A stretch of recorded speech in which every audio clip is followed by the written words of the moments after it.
Welcome back to another edition of No Stoplights. I want to thank our sponsors, Pepsi of Florence, Carolina Bank, Micky Finn's, MPD Electric Co-op.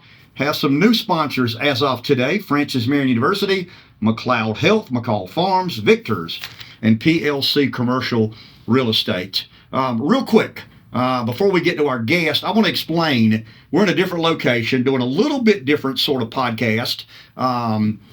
We're going to try and focus. I would say hyper-focus, but maybe that's kind of a bit of an overstatement. We're going to try to really focus on our local community and our region. I host 20 hours of conservative talk radio. It's a lot of fun. I enjoy it.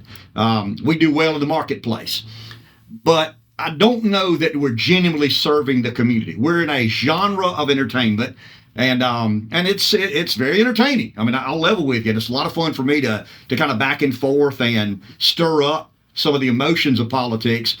But I made my mind up at some point in time in the last 60 days that I wanted to really dedicate some of my energy and resources to try and make our community a better place to work, live, and raise a family. Sound like I'm running for office, but I'm not.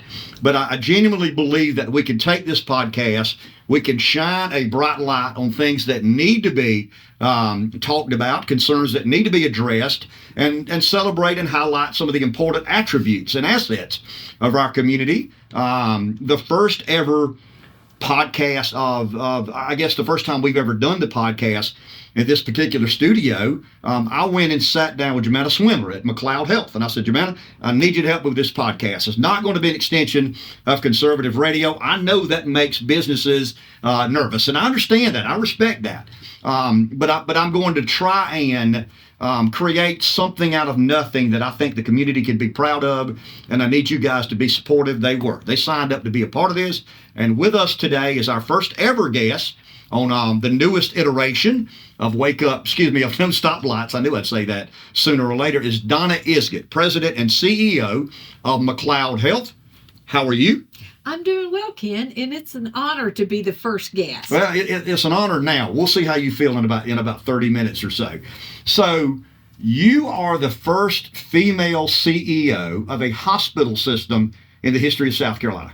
To my knowledge, I'm the first female CEO of a hospital system in the state of South Carolina. I certainly know when I sit at the table, it's usually with a lot of men. Okay, I grew up wanting to be the quarterback for the Green Bay Packers and then a starting pitcher for the Atlanta Braves. Women don't normally aspire to be president of hospital systems. I'm not saying the glass ceiling has been broken. They shouldn't try and reach for that, but I guess the Cliff Note version, Donna, how did you get here? Where do you come from? And kind of once again, the Cliff Note version of what led you to be the president and CEO of a major hospital system in South Carolina. Okay, Ken, I have to be totally honest. Mm-hmm. I didn't aspire to be the president and CEO of a health system. I'm a nurse. I am a country girl from Cedartown, Georgia. Okay. Grew up there, always wanted to go into nursing, but what I knew is I wanted to help people. What I've also done, the reason I say I'm a country girl, I'm a horse girl. I put my head down and just do a good job. I'm a good old plow horse, as I call it. And so that's what I did. Quite frankly, the only real job I ever applied for at McLeod was the first one 27 years ago. And then what would happen is someone would tap me on the shoulder and say, would you take on this? Would you be interested in this? Could you go be our chief quality officer? We want to differentiate ourselves on quality. So we did so at a national level, the difference we were making from a quality standpoint. I did that for a while, and then we needed a leader of our physician organization. And they tapped me on the shoulder and said, the physicians know you. They trust you. Would you go run our physician organization? So I did that. And then they tapped me on the shoulder and said, our chief operating officer, we need a chief operating officer for the health system. Would you do that? So I did. And then our president and CEO said, I think you should be the president and CEO. So I interviewed with all 23 of the board members at one time. And very transparently, even in that interview, I said, if what you're looking for is the person that knows all the right answers, I'm not your person. If what you're looking for is the person that can amass a team that will get to the right answers, that's me. And I said, your job as the board's to decide what you're looking for. And I tell that whole story to say, I didn't have this aspiration. I didn't have a final goal in mind. What I had was service in mind. So what about healthcare intrigues you? I mean, a lot of us are confused, intimidated, can't make heads or tails. We get an insurance statement, we go to the doctor. I mean, it is such a confusing world, and it really makes people of average intellect like me feel a bit stupid. What drew you in to healthcare?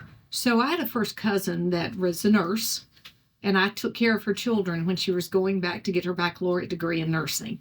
And when I would hear her talk about her daily life, it made me understand that's what I wanted to do. So I was a clinical nurse for a long period of time. I mean, I worked in the emergency department, then I did air vac nursing, and quite frankly, I loved it. I still find some of that is my most important work that I did, but it was about I could have a one-on-one relationship with that patient, and I was making a difference in a critical time in their life. Whether that critical time was a happy time, having a baby or or usually not a happy time, an unexpected trauma, a heart attack they didn't think they would be having, all of those things. But I could make a difference. And that's different than if I'm, no disrespect, than if I'm flipping hamburgers for a living. It's just different to have that kind of impact on human life in that critical time. And that's what I was drawn to. I've always just had a caring spirit, and that's what drew me into the work. So help me understand the process of getting from taking care of people to the business of healthcare. It's a humongous business. It consumes a large percentage of our GDP. Some people wish we did it this way. Some people wish we did it that way. I built truck beds for a living. That is a very tangible issue. It's very identifiable. A 16-foot flatbed looks like this and costs this much, but nobody's life is on the line. We're not bringing new babies into the world. So when you talk about healthcare, you are saving lives. You are delivering newborn babies, but it's still a business. There's still a bottom line, that there's still a responsibility you have, I got to believe, to the custodian, as a custodian of the public trust. How do you meld or merge the humanistic aspect of healthcare and the business? Ken, I think that's what helps that I grew up in it. So I went from a bedside nurse with an associate degree and then a bachelor's degree and then a master's degree in nursing, and then went on and got an MBA at Duke. But growing up in it, I learned incrementally the different things about the business side. You're right, it has to be a business. If there is no margin, there is no mission. Now, we don't try to make that a big margin. As a matter of fact, we try to get 3% because we need 3% margin to give annual raises and buy needed capital equipment. So we're not trying to go make 15%. We're a private, not-for-profit healthcare system. But you do have to understand the business dynamics. But because I worked at the bedside, like recently, some of the nursing crisis that we had, I understood that differently from a business perspective, and from a nurse's perspective. I understand it. I start my morning in the morning with the surgeons at McLeod Regional Medical Center at 7 o'clock. Understand that differently because I've passed off those trauma patients to surgeons before. I've been in the operating room. I still go. I still own a pair of scrubs that I put on, and wherever we are having challenges, that's where I show up in my scrubs so that I can see it firsthand and I can understand it. It would be just like you're talking about with making truck beds. I bet you did some of that yourself. Sure. So you understood the business differently because you did it. It's sort of that grassroots development of what you're trying to lead. I'm not a professional hospital operator.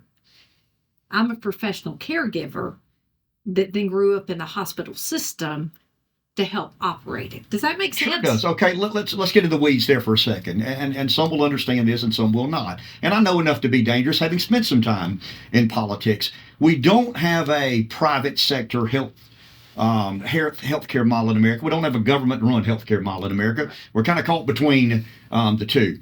I remember my time in Columbia, the Medicaid match. What was a big to-do with Governor Haley and whatnot. Should we take the Medicaid money or should we not? Now the body politic is talking about Medicare reform. Can we sustain the current model? How in tune do you have to be into a world that doesn't understand healthcare but has a tremendous amount of influence on your ability to provide care and how much you're reimbursed in regards to that care? You see where I'm headed? I mean, am I right to say it's not a private sector model, but it's not a government model? It's somewhere in the middle. Does it frustrate you to be in a business that is at the mercy of people who aren't practicing healthcare? It does frustrate. It is complicated. It's so hard to explain what we do, but more importantly, it's even harder to explain how it's financed. So first and foremost, we're spending right now about 20% of GDP on healthcare. I too am worried, is that a sustainable part of our GDP? Is it going to continue to grow? How do we do it for less money? The problem with it being this governmental, private, or not insured at all model is everybody wants it all, but they don't want to pay for it all. And it's cross-subsidized very transparently. This will really get you going. We can't provide the care for what Medicare pays us. We certainly can't provide the care for what Medicaid pays us. So you get cross subsidies on the commercial side to then help pay for the whole thing. What you see in some of those governmental countries, even in Canada, even though it looks like it's all governmental, there's still a private sector. In the UK, in Canada, there's still those that are getting, so you get a minimal health care provided this way. You might get a hip replacement in 2 years if you're on the list, but there's still some private sector. But how we finance, where I'm going with that, how we finance healthcare in the United States makes it very convoluted.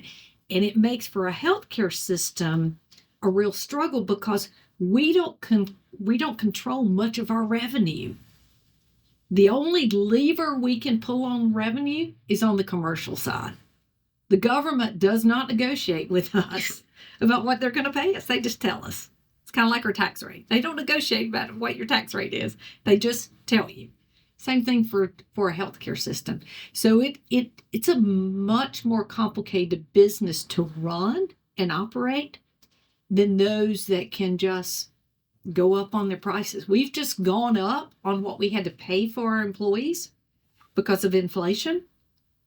But I can't turn around and pass that increase on to 65% of the payer source, which is governmental.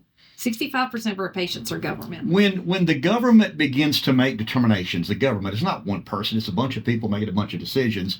But when the government decides to do X, Y, or Z with Medicare or Medicaid, do they ask people like you for advice? Should they ask people like you for advice? So they do put out, here's proposed policy, and we'll take a comment period. So they do that. So I think you could think of that as asking for advice. That's where politics gets in it. Sure. Too, because sometimes the loudest advice comes from the pharmaceutical industry, comes from insurance companies. Insurance companies. You have to remember what's the purpose of the insurance company. It actually is to make a profit. So they lobby oftentimes better than we actually do in a united force as a hospital system. Also remember, there's a segment of hospitals that are for profit. So Hospital Corporation of America actually serves in this region, more at the coastal part of this region. Their purpose is to make a profit. They do that by providing health care, but you find that that's a very different operation than one that's either a governmental of some sort or a private not-for-profit. And it sounds to me that you understand the insurance companies fighting for their share of the pie. You understand the pharmaceutical companies fighting for their share of the pie. You understand the for-profit hospitals fighting for their share of the pie. They have shareholders. They have a fiduciary responsibility to those shareholders to try to be as profitable as they can. Let's go down this road if you don't mind, because I've always wanted to speak to someone like you about this. If I'm a safe driver, I get a safe driver discount. If I take really good care of myself, I'm not rewarded in the insurance marketplace. Should I be rewarded? I mean, that's not your decision to make, and I understand and respect that. But as someone who runs a really big hospital system, should we look at alternative ways to reward people who take good care of themselves and I guess charge extra for those who choose to not? So there is some federal thought about that. It's, once again, not my decision to make, but Sure. There has been some federal thought around if you take care of your weight, if you do these things that reduce your chance of cancer, then that should be rewarded. Maybe the care should be different for that. But that's a really hard federal sell to elect for elected officials, because the minority are probably those that take care of themselves, and who have to make those guidelines are usually elected officials. So the likelihood that you'll ever see a sale of something like that is unlikely. Should it be? Maybe. We've got to do something to cut the cost. Is the current model broken, Donna? I mean, are you willing to say that? Is it in need of, I know we're always trying to make it better, and I applaud what you've done, because it seems to me that you've always tried to innovate and create better ways to do X, Y, or Z. But a large share of Americans who pay real close attention and go back to that 20% GDP number, they are concerned that the current model is not sustainable. They just don't know what to do. It's not sustainable. If you continue to see let me back up. The American people need to decide if it's sustainable, because that 20% may go from 20% to 22 to 23. So in the ultimate end, it is the American people that will have to decide, is it sustainable? In my mind, I struggle with its sustainability. I struggle that, respectfully, we probably waste resources at the end of life that have no appreciable impact in the life. So let me use my own father as an example. Won't even be at McLeod Health. My own father in another state. My father was at the end of his life. I knew that. I was a nurse. I knew that he was at the end of life. They call me from the hospital. We've got to put him on a ventilator. We've got to do these things. And I go, whoa, what are you doing? He's going to die in the next few months. We probably spent $200,000 on him and made him miserable. But the way the rules read, they had to do that. They asked him, quote unquote, do you want us to do everything? Well, Ken, what are you going to say? Sure. When you're the one that's... And I couldn't reason with them that this was not what he wanted. So who should make the determination at end-of-life care? We should make that determination way before we're in the critical moment. That's the key. So don't wait until you're 85 to downsize out of the 5,000 square foot house. Do it when you're 65, knowing that 85 is down the road. And also, just like when you and I are in this health, we should declare and make sure we have good legal documents that say, the end of my life, I have these documents. The end of my life is just going to prolong my suffering. Please don't continue it. Don't give me artificial ventilation. Don't do those things that are just going to prolong the inevitable. But we've got to get really comfortable to have those conversations at our age. So why have we not gotten comfortable with having that conversation? Sarah Palin got chastised for death panels. In retrospect, I mean, I'm not giving her the credit that she completely understood the issue, but wasn't she, you're a country girl, wasn't she barking up the right tree, so to speak, in beginning that conversation? I mean, that's a complicated, difficult conversation for people to have. So, Ken, in my opinion, she was barking up the right tree. it's just so difficult because you get a little tagline, just like I may have just gotten one, a little tagline that people think, oh, it's about withholding care. It's not at all. It's about being respectful at the end of life. It wasn't respectful for my father. And I certainly understand that. And other people in healthcare have tried to explain to me the enormous percentage of healthcare dollars we spend at the end of life. I mean, it's a staggering percentage of healthcare and a place that we could start creating a more sustainable model. In my humble opinion, it is the most important place to start because it doesn't make an appreciable difference. That doesn't mean when you have something that's potentially curable, or if you have care that you can give that can extend meaningful life. I'm not talking about that. I'm not talking about somebody with breast cancer, maybe me one day, that even if you know the most you'll get to 5 years, that's still 5 years with my kids and maybe my grandkids. I'm talking about what my father had in those last 30 days he didn't even remember me being there. That's what I'm talking about. When Medicare was established as law of the land, the average life expectancy was about 69.6 or 7 years. We're living about 11 to 12 years longer today on average.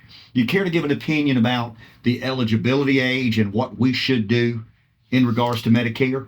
I mean, there's not a silver bullet. I accept that. There's not a one-size-fits-all solution. But the reality is, as we live longer, we become more expensive liabilities on the Medicare system. Well, and I think we'll have to work longer. Very transparently, as you can probably already tell, I'm pretty high energy. I love that answer, though. That is the right answer. You have to work longer. And so you don't need it as quickly as you would because you're healthy longer. It doesn't mean you now get a longer retirement. It means you just shift things. I have every intention of continuing to work as long as I'm healthy. Now, the moment I'm not, particularly in the role that I do, I have multiple people that are beside me that I have made them commit. If you see me slipping, if you see me not on my game, you owe it to me and more importantly to the patients in this organization to tell me so that I can step aside and allow something else. But I have every intention of working another decade. Speaking of workers, let's get employees if you don't mind. Sure. I got to believe that running a hospital in Honolulu, it's easy to find workers. A lot easier than Florence, South Carolina. A hospital in New York. I mean, but we have a healthcare system in Florence that is unlike any community our size. One of the remarks or comments I hear from people who travel to Florence is, "Wow." Well, I'll say it. We're on a podcast. Damn, what a hospital you guys have. I mean, good land. Or am I in New York? Am I in Los Angeles? Walk me through the process of recruiting physicians and healthcare professionals and then retaining them once they get here. So sort of a couple of different things with that. One, when we're talking about staff as a whole, we believe how you do that is grow them. You grow them locally. The most likely to stay are those that have ties that already exist here. It doesn't work quite as well with physicians because you have more than you're probably going to be able to bring back on the physician. But for the nurses, for the lab techs, for the engineers, we believe in grabbing them. We're even doing very robust things now, reaching into the high schools and giving them a path forward. We can be your permanent employer for the rest of your life, and you can move up in the system. You can come in as a nursing assistant and finish as a nurse anesthetist if you want to. Finish as a doctor if you want to. But we believe in developing that through a pipeline in our own communities because it's more than Florence we have to recruit to. We have Sherrill, we have Manning, we have Dillon, we have Loris, we have campuses. The coast is pretty easy, so Seacoast isn't so difficult, but we have multitudes of areas that we need to staff. So that's plan one, is grow them. get into the high schools, grow them. We want to improve the health and well-being of the region we serve. The best way to improve the well-being is gainful employment and a lifetime job that has good benefits and is a good culture. And now on the physician side, we try to do the same. So we tag on, Dr. Hannah is a perfect example, one of our orthopedic surgeons. He grew up right here. We have, I guess I can say it now, Hugh Wilcox is coming back to practice general surgery right here. If you can grab somebody that has roots to this community, then it's wonderful. We try to track them when they're leaving to go off to medical school to keep our eye on them. But the main way we work on it on the physician side is to be a different place to practice medicine. The reason I'm up at 7 in the morning to meet with those surgeons and I meet with other groups is I want to hear, how can we be a different place? How can we be the place that you would prefer? I think one of the greatest compliments to McLeod Health are the physicians that have left us and come back. Brian Wall recently returned, cardiologist. Saw him at the radiothon. He came by nearly every morning that we were there. The best testament to McLeod Health is these really good docs that leave and come back and go, nothing's like home. So when you talk of education and when you talk of the pipeline and when you talk of growing healthcare professionals here in the community, how important is the collaboration? How extensive does the collaboration need to be with technical colleges, with Marion University? You mentioned the K-12 program. When did McLeod make that commitment and why do you think it's so important? We've had a commitment for at least over a decade where we've actually helped with the colleges, particularly in nursing, with Florence Arlington Tech, with Marion University, Dr. Carter and I, now Dr. Dr. Ford out at Florence Arlington Tech. But we've had that for a long time where we've helped partner on educational events, particularly for nurses.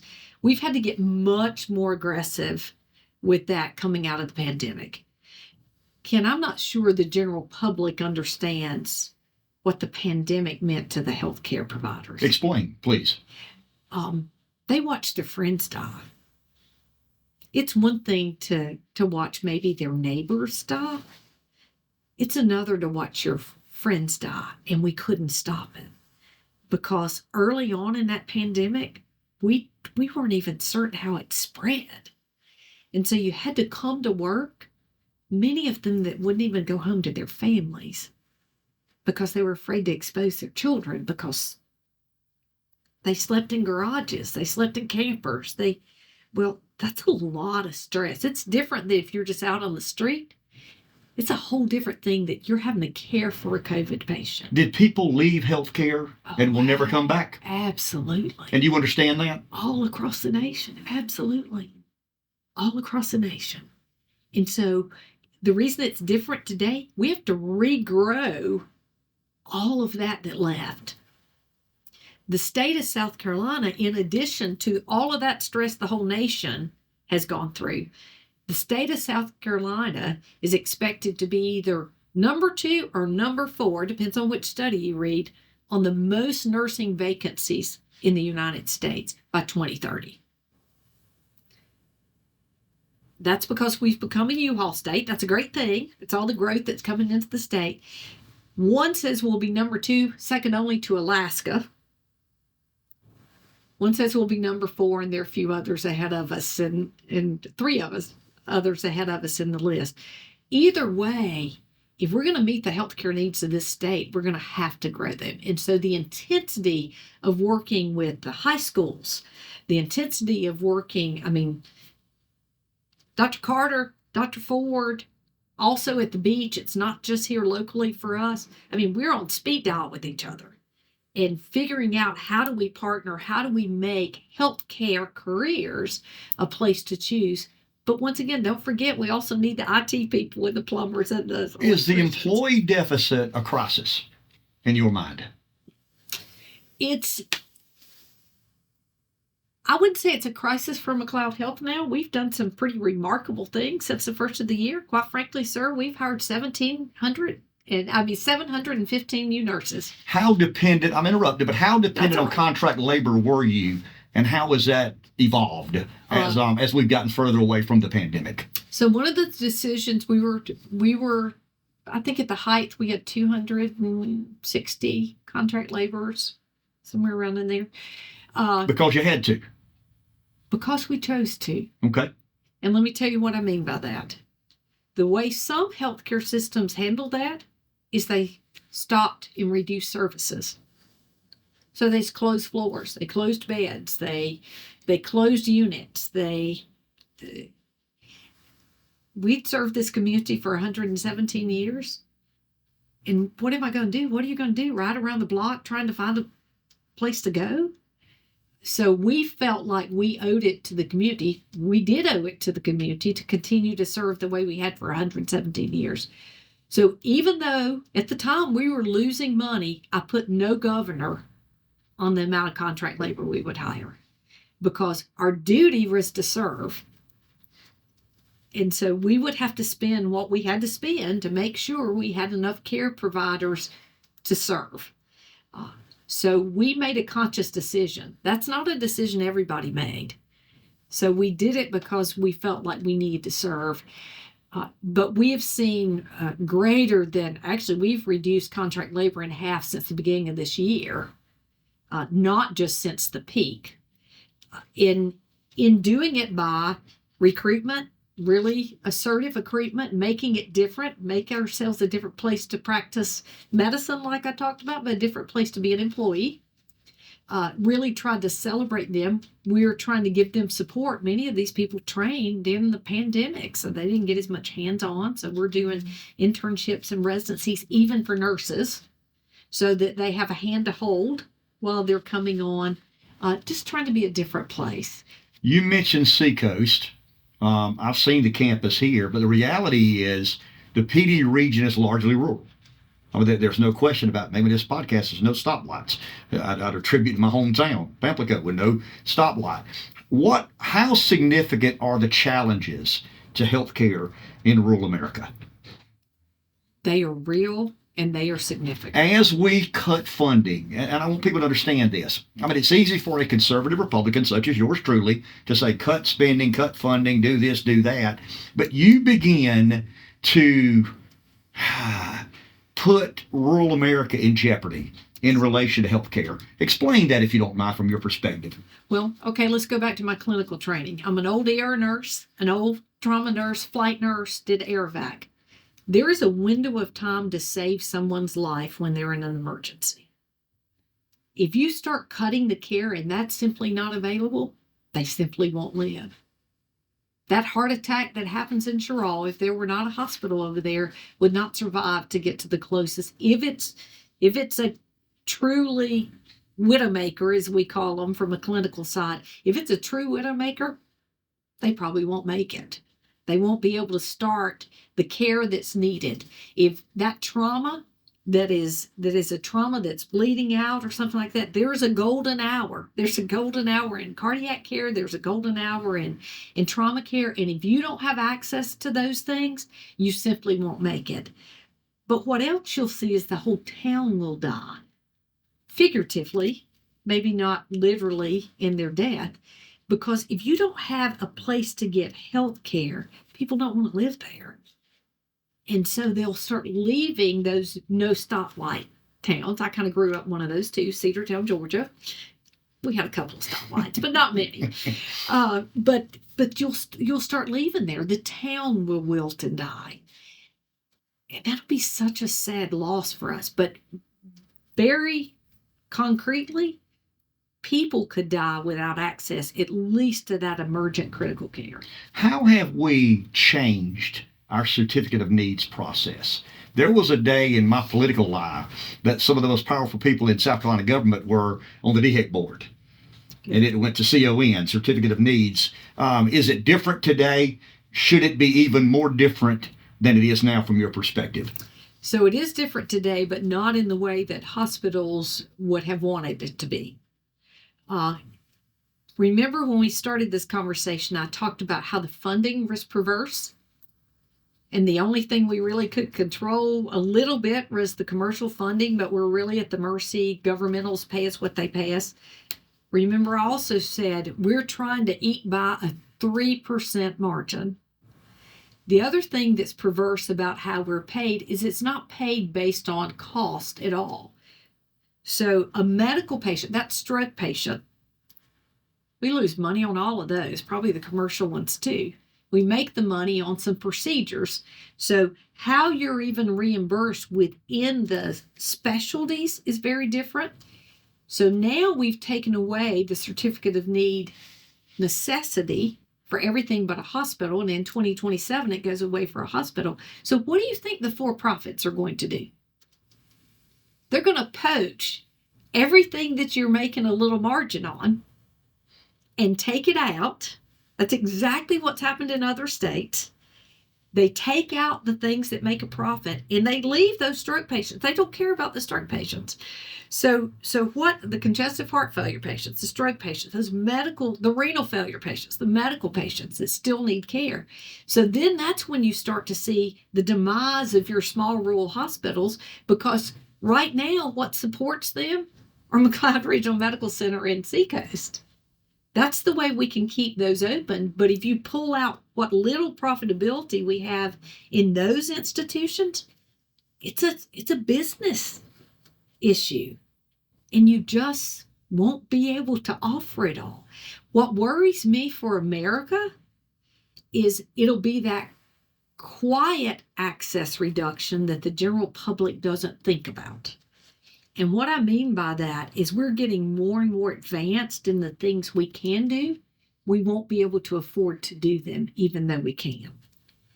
And you as the Joe Blow public won't recognize that I just don't have access to that particular cardiac procedure because it costs too much. The disadvantage of being a nurse and understanding it clinically and being the leader of the hospital is I do understand it. And we'll have to make decisions. Hard decisions. Hard decisions, Ken.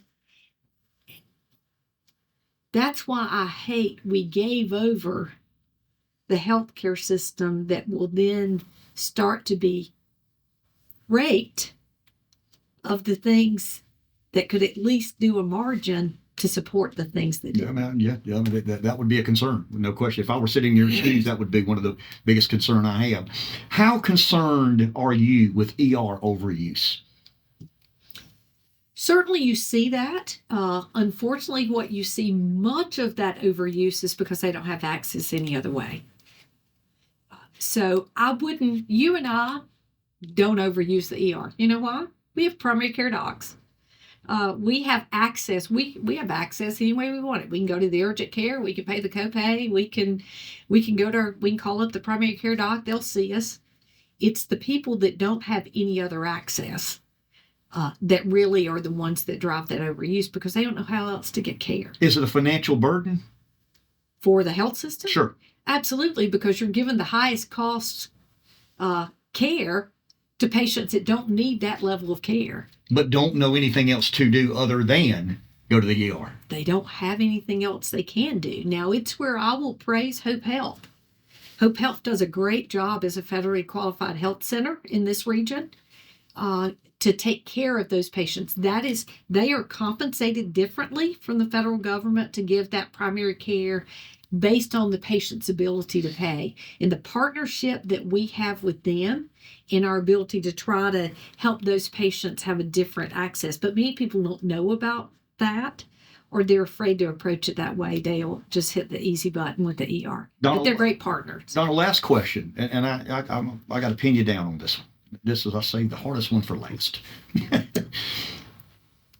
I study politics pretty religiously. One of the concerns I have, you mentioned the growth in South Carolina.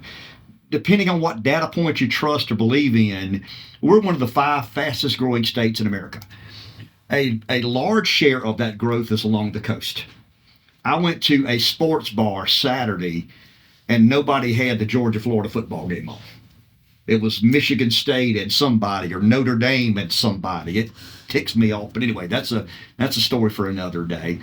A large part of the McLeod footprint is along the coast. You mentioned Seacoast, the coastal areas of South Carolina.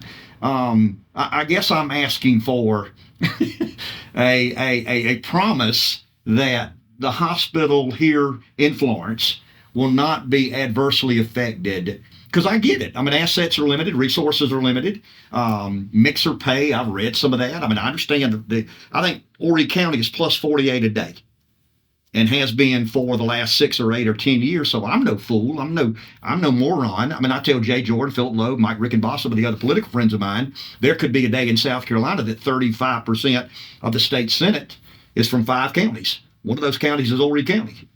How concerned are you that McLeod will shift resources, not create new resources, but shift resources from what I'll call the PD to the Grand Strand? 117 years confident. We started here. It is our mission. We have a regional board of trustees. What I mean by that is that we purposefully have a board that exactly represents the regions that we serve. And so they keep us honest in that. We have very transparent conversations. If anything, our growth at the coast will help us keep Manning open. Our growth at the coast will help us expand in Sherrall. It'll give us that offset because we are not a hospital operating company. We're a local not-for-profit healthcare delivery system. We're not trying to make a 10% margin and send it to those stockholders. We're trying to care for this region that we've cared for 117 years. And what I can commit to you, as long as I'm in this seat, which I'm contractually obligated for quite some time, as long as I'm in this seat, we'll stay focused. But better than me, it's that regional board of trustees that will force us to stay focused on the region. 55% of the care we deliver still takes place in McLeod Regional Medical Center. About 25% of it is taking place in the coastal region and the rest in our rural hospitals. So I don't see any indication. We're having our board retreat here locally in Florence again this year. That's where the board will meet for their 2-day meeting, is it right here in this region. I don't see any indication that we're going to shift from that commitment to the PD region, just like we've had it with its headquarters, corporate headquarters here in Florence for 117 years, anytime in the foreseeable future. We still have Dr. McLeod's name associated with us. And for what it's worth, I second that motion. Thank you very much. You're welcome. Donna Isgett, thanks for joining us, and we'll catch you next time.